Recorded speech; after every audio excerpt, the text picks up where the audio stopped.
I was supposed to film a different video today, but वो मेरे से हुआ ही नहीं.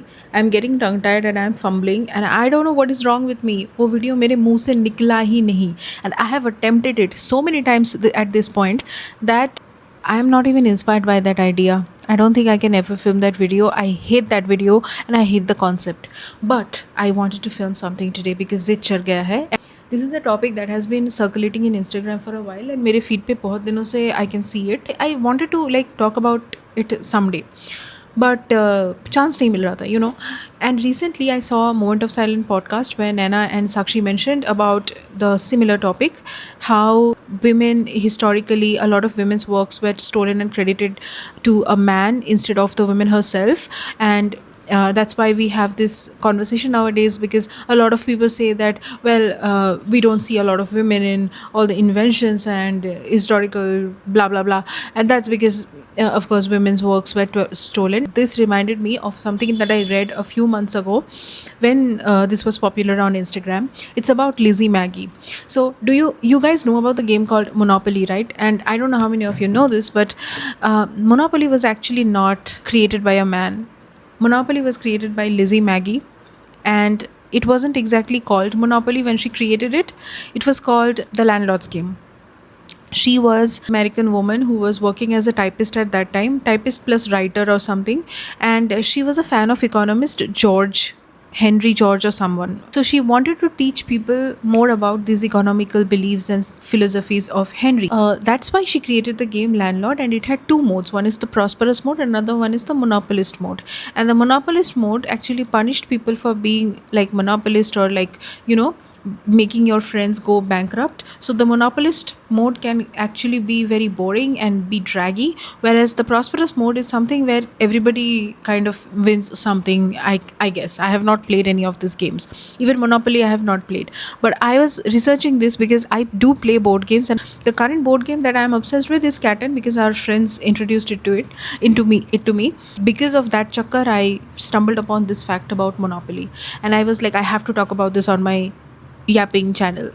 So Lizzie patented this Landlord's Game in 1904, then 1903, and in 1904 she got the patent and she launched it also, but it wasn't a commercial hit because she was just a single person who was doing all of these by herself.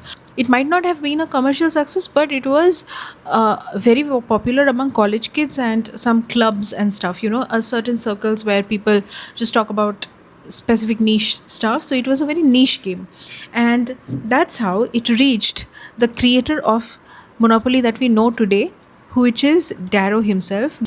And he thought that this is a great idea. He learned this from his friend, and I guess he played it with his peers, and then he went and pitched the idea of only the monopolist part as Monopoly to the Parker's brothers. He told the Parker's brothers that this is his sole and original idea, blah blah blah. Initially, the Parker's brothers were not interested, but somehow I think Darrow had some local sales number. He sold a version of the game to some local people, and with the sales numbers, the Parker's brothers gained some confidence and wanted to take that up.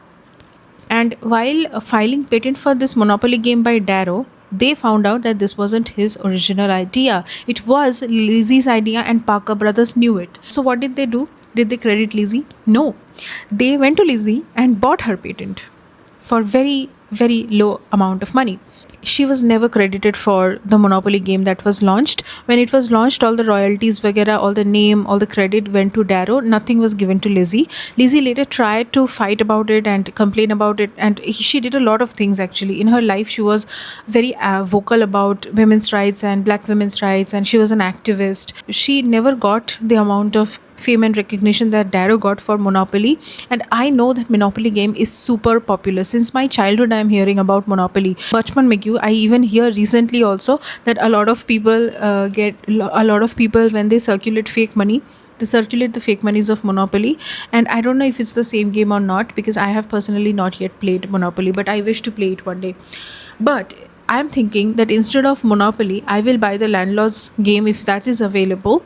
And I wanted to share this story with you guys because I want to tell you that if you are going on board with some board games and you want to play Monopoly, then please give Landlord's game a try.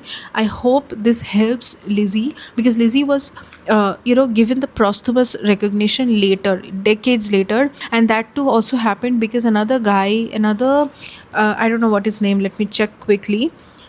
His name was Ralph Anspach. Yeah, he was an economics professor and he was also filing some patent. While he was doing his patent stuff, he found out about Darrow. Okay, and he was in a lawsuit with Darrow. He was battling some lawsuit with Darrow, and Ralph then found out about this game Monopoly's patent. They called out the Parker brothers for how unjustly they have treated Lizzie and took away her invention and credited it to themselves. Lizzie's goal was to make this game an educational tool to teach people about economics, whereas the game Monopoly itself doesn't teach you anything. Instead, it just rewards greed and makes it more fun to like make your friends bankrupt of something like that. Whereas the prosperous version is not like that. It was like where everybody distributes wealth equally, and that's when you win the game. So the game that Lizzie created was a more positive and a better approach and a better game, whereas the monopolist version,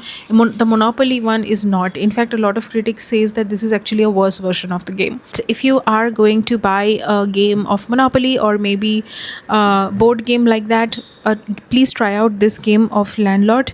And I hope that we can give some recognition and some attention to Lizzie, which she definitely deserved. So yeah, I guess that is it for today's video, and I will see you in the next one.